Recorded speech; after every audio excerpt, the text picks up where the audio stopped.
بسم اللہ الرحمن الرحیم۔ السلام علیکم ورحمۃ اللہ تعالی وبرکاتہ۔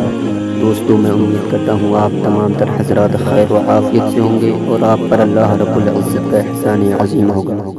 صلاۃ و سلام ہو سرکار دو عالم صلی اللہ تعالی علیہ وسلم پر، اور صلاۃ و سلام ہو آپ کی آل پاک پر۔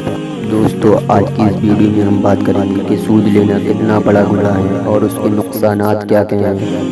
تو دوستو، یہ جاننے سے پہلے میں آپ سے ایک چھوٹی سی گزارش کرنا چاہوں گا کہ ہمارے ساتھ لاسٹ تک بنے رہیں، اور آپ کو ویڈیو پسند آئی تو لائک اور شیئر ضرور کر دیں، اور اگر آپ نے ابھی تک ہمارے چینل کو سبسکرائب نہ کیا ہو تو چینل کو سبسکرائب کر دیں، بیل آئیکن کے بٹن کو پریس کر دیں تاکہ آنے والی ہر نوٹیفیکیشن آپ تک سب سے پہلے پہنچ جائے۔ بلا تاخیر ویڈیو شروع کرتے ہیں۔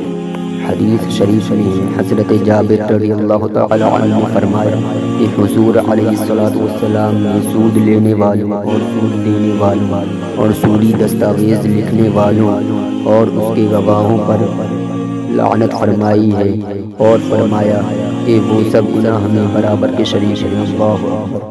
ایک جگہ اور حضرت عبداللہ ابن حنظلہ وسیل الملائکہ رضی اللہ تعالی عنہ سے روایت ہے، آپ فرماتے ہیں کہ حضور علیہ الصلوۃ والسلام نے فرمایا کہ سود کا ایک درہم جو آدمی جان بوجھ کر کھائے اس کا گناہ 36 بار زنا کرنے سے زیادہ ہے۔ اللہ اکبر، اللہ اکبر۔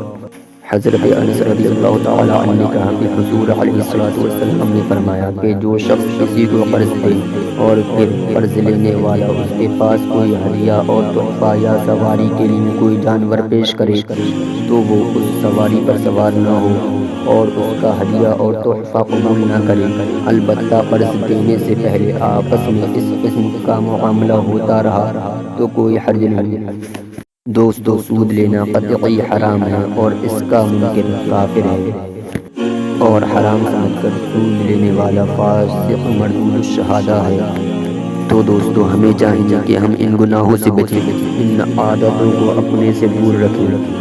تو دوستو، میں امید کرتا ہوں کہ آپ کو ہماری ویڈیو پسند آئی ہوگی۔ اگر ویڈیو پسند آئی ہو تو لائک اور شیئر ضرور کریں، اور اگر آپ نے ابھی تک ہمارے چینل کو سبسکرائب نہ کیا ہو تو چینل کو سبسکرائب کر دیں، بیل آئیکن کے بٹن کو پریس کر دیں تاکہ آنے والی ہر نوٹیفیکیشن آپ تک پہنچ جائے۔ آج کے لیے بس اتنا ہی، ملتے ہیں اگلی ویڈیو میں۔ خدا حافظ۔